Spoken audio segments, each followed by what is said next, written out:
क्या आप जानते हैं कि एक राजा ने अपनी मौत से बचने के लिए 100 टाइगर्स मार दिए थे, लेकिन फिर भी उसकी मौत एक टाइगर की वजह से ही हुई है। तो आज हम रिवाइज करेंगे क्लास 12th इंग्लिश का famous chapter the tiger king. तो चैप्टर स्टार्ट करने से पहले हम इसके मेन कैरेक्टर्स को पहले देख लेते हैं। तो सबसे पहले नंबर पे आते हैं हमारे द टाइगर किंग, जो कि ब्रेव बट एरोगेंट हैं, प्रेडिक्शन को गलत साबित करना चाहते हैं। सेकंड नंबर पे आते हैं एस्ट्रोलॉजर, जो सिर्फ प्रेडिक्शन करते हैं और एंड में उनकी प्रेडिक्शन सही हो जाती है।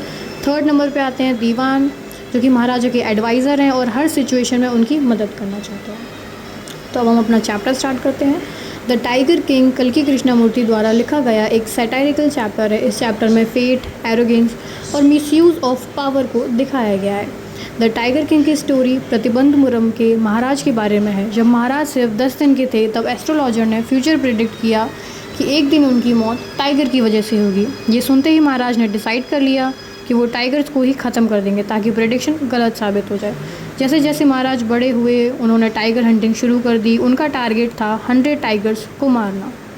उन्होंने अपने राज्य में किसी और को टाइगर हंट करने की परमिशन नहीं दी। धीरे धीरे उन्होंने 99 टाइगर्स मार दिए। एक बार एक ब्रिटिश ऑफिसर टाइगर के साथ फ़ोटो लेना चाहते थे, लेकिन महाराज ने मना कर दिया। ऑफिसर को खुश करने के लिए उन्हें उनकी वाइफ को बहुत महंगे गिफ्ट्स भेजने पड़े। बाद में जब उसके राज्य में टाइगर्स कम हो गए, तो उसने एक ऐसे किंगडम की प्रिंसेस से शादी कर ली जहाँ बहुत टाइगर्स थे। इससे उनकी हंटिंग कंटिन्यू करने का उन्हें मौका मिल गया। फिर भी जो 100 टाइगर था वो उन्हें नहीं मिला। आखिर में महाराज के ऑफिशियल्स एक बूढ़ा टाइगर पकड़ कर लाए। महाराज ने उस पर गोली चलाई और समझा कि टाइगर मर गया, लेकिन सच ये नहीं था। सच ये था कि टाइगर गोली से नहीं मरा था। ऑफिशियल्स ने बाद में उसे मार दिया और महाराज को सच नहीं बताया।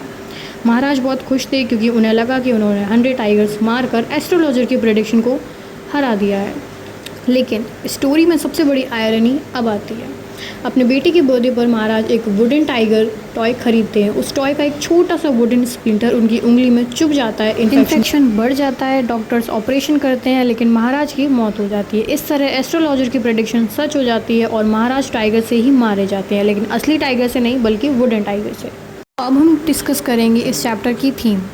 तो पहले नंबर पे आती है that fate can not be escaped. Chapter का सबसे इम्पॉर्टेंट थीम ये है कि किस्मत से भागना मुश्किल है। महाराज ने पूरी ज़िंदगी प्रेडिक्शन को गलत साबित करने में लगा दी, लेकिन आखिर में वही प्रेडिक्शन सच हो गई। सेकंड थीम हमारी ये है एरोगेंस एंड प्राइड। दैट महाराजा को अपनी पावर और एबिलिटीज़ पर बहुत ज़्यादा घमंड था। इसी एरोगेंस की वजह से वो रियलिटी को समझ नहीं पाए। थर्ड थीम आती है हमारी मिसयूज़ ऑफ पावर। महाराज ने अपनी पर्सनल फियर के लिए पूरे किंगडम के रिसोर्स और अथॉरिटी का यूज़ किया। ये रूल्स के मिसयूज़ ऑफ पावर पर एक सटायर है। फोर्थ थीम आती है हमारी आयरनी। पूरा चैप्टर आयरनी से भरा हुआ है। महाराज 100 टाइगर्स मार कर भी टाइगर से बच नहीं पाते और जिस टाइगर से उनकी मौत होती है वो एक वुडन टाइगर होता है। तो यहाँ पे हमारी थीम ख़त्म होती है। उसके बाद अब हम डिसाइड करते हैं कि हमने इस चैप्टर से क्या सीखा।